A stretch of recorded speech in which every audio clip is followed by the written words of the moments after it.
The number one rule for the perfect crime is not to get caught, but the people in this video didn't really succeed. In this video, we introduce you to 8 fraudsters who were caught red-handed. Among them are blatant police actions, but also celebrities who have cheated live on TV and were sanctioned accordingly immediately. It's going to be very exciting, so stay tuned here at Wonderlane. Oh, and write us in the comments which of these fraud attempts you found the most blatant. We are curious. Let's start on number 8, directly with a scam that, on one hand, earned the scammer millions, but on the other hand, also made him a very easy prey for the police. It is about American rapper Nuke Bizzle, who shamelessly exploited the current global situation to enrich himself in a brazen way.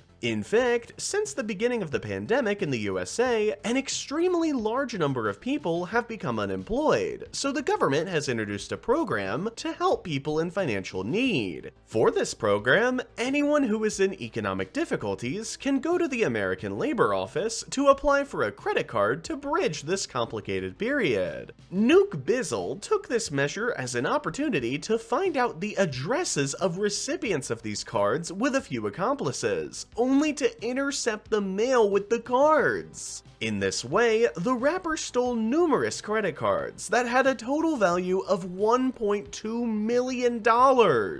The whole scam was so well organized that he and his gang remained undetected at first and were already able to spend $700,000 without any problems. However, he then made a mistake that blew the cover of this scam overnight. Namely, he released the song EDD, in which he proudly bragged about having defeated the labor office of millions of dollars in this way. Since this video got a massive amount of clicks, after a short time, the police became aware of him and started their investigation. Since Nuke Bizzle became more and more famous through this song, it was easy for the police to track him down. When they caught him in the act, the rapper was also carrying 8 of the stolen credit cards, which led to his arrest and indictment. Next, we come to a scam that is not quite as morally reprehensible, but no less embarrassing for that. Namely, it's about Spanish supermodel Adriana Abenya, who was a guest on a popular game show on Spanish television in 2014.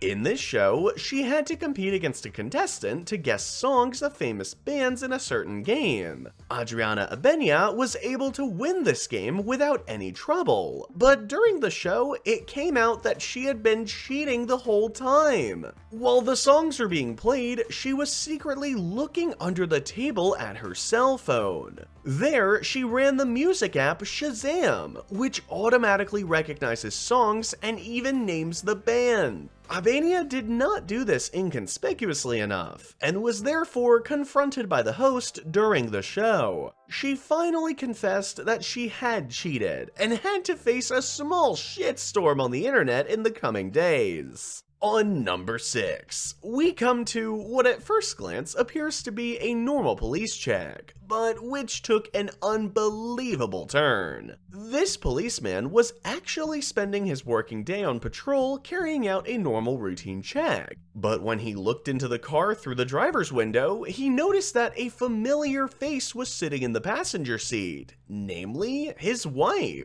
When he realized this, he did not completely freak out, but exposed his wife with all his professionalism. He asked the driver, and his wife, to get out of the car to take a few standard breathalyzer tests. After that, he started asking the driver how he knew the female passenger. Okay. Do you know this woman? How do you know this woman? Tinder. Huh? Yeah. Huh. Is your first time out with her? 3, 4. Oh, really?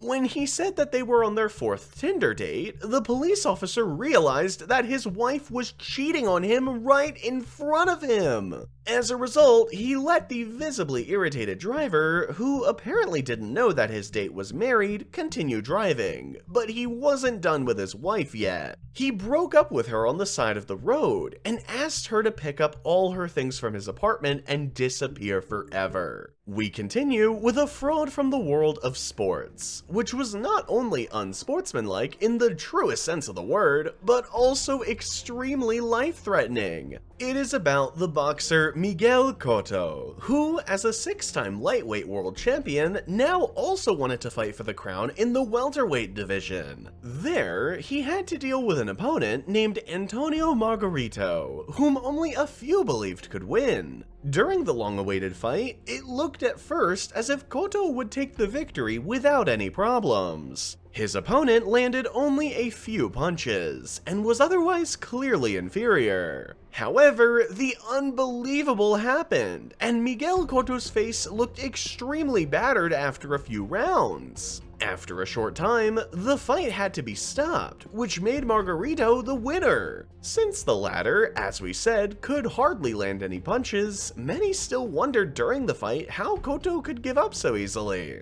In the end, it turned out that Margarito's victory was probably the result of brazen cheating. In the next fight, illegal traces of plaster were found in his boxing gloves, which increased his punching power in a forbidden way. Due to this plaster, just a few punches were enough to knock out his opponent. When Cotto found out about this fraud, he immediately demanded a rematch, which he won without any problems, and finally got satisfaction. On number 4, we come to a fraud that, although not malicious and probably also unintentional, had minor legal consequences for one of Germany's most renowned journalists and, above all, caused a lot of ridicule. During the 2014 European elections, the editor-in-chief of Die Zeit, Giovanni Di Lorenzo, stated on live television that he had voted twice. Since Di Lorenzo not only has a German passport, but is also an Italian citizen, he thought that he would be allowed to vote twice in the European Parliament elections. Shortly after the broadcast, there were numerous discussions, as European electoral law actually states that you can only vote once, no matter how many citizenships you hold. Although Di Lorenzo did not seem to be aware of this, shortly afterwards, the public prosecutor's office began investigations into suspected election fraud.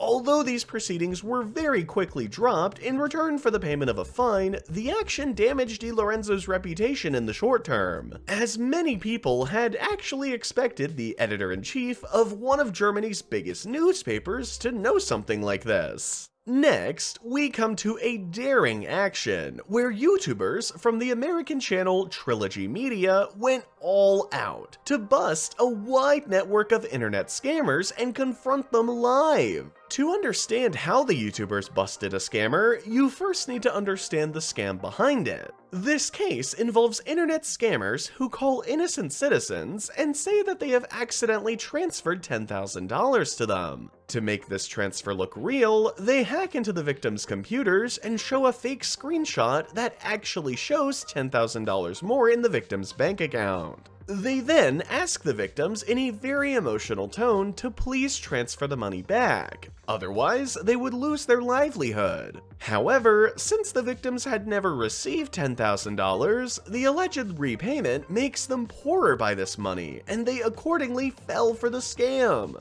To expose this trick, YouTubers from Trilogy Media got involved with one of the scammers. Instead of transferring the money back, the YouTubers asked the scammers if they could hand over the money in cash. For this handover, they then drove to a luxury apartment in Los Angeles. There, they met the alleged head of the fraud gang and handed him an envelope, which did not contain any cash but was simply empty. When the scammer complained about this, the YouTubers confronted him, which ultimately led to him actually admitting to his fraud. It seemed that the scammer was just a small fish in a worldwide network, so the YouTubers persuaded him to help them hunt down his boss. There is no boss. Boss is in India. Actually, they told me sometime I take it. While it remains to be seen if this will be successful, Trilogy Media's video showed how brazenly international gangs try to take other people's money, and what happens when you confront the scammers directly.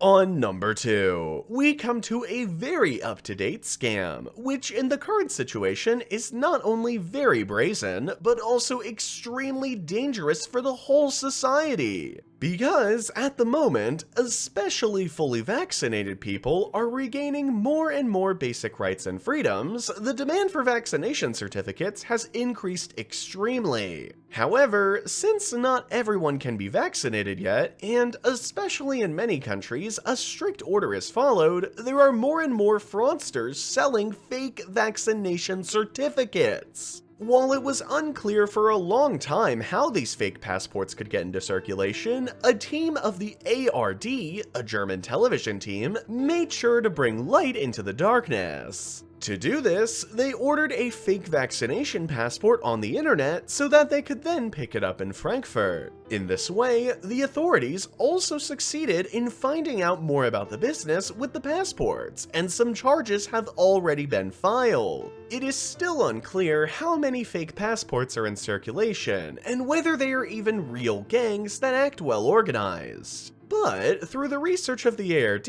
at least a few fraudsters could be caught. Last but not least, we come back to a policewoman who brilliantly managed to expose a phone scammer on the internet. When the American policewoman Ann Steffens received a call from a scammer asking her to give him her bank details and address, she took this as an opportunity to make a little video that went straight viral. In the video, the scammer can be seen saying that the policewoman allegedly had several illegal bank accounts, and that he could solve this problem for her if she gave him her real account details. However, Ann Steffens completely took the scammer apart argumentatively and kept entangling him in contradictions, causing him to hang up after some time annoyed and end the phone call. Right now there are 2 criminal charges against you. Number 1, drug trafficking, and number 2, money laundering. Okay? Well, that's better than the 25 the first guy told me were out against me. And they've hung up on me. Although the phone call did not reveal the identity of the scammer, since the video has well over 20 million clicks, the scam will probably not work as well anymore. And that's it for our video. Write us in the comments which of these scams you think was the most brazen, and which was the coolest to uncover. Otherwise, like this video if you enjoyed it, subscribe to Wonderlane for more exciting content every day, and we'll see you next time, here at Wonderlane.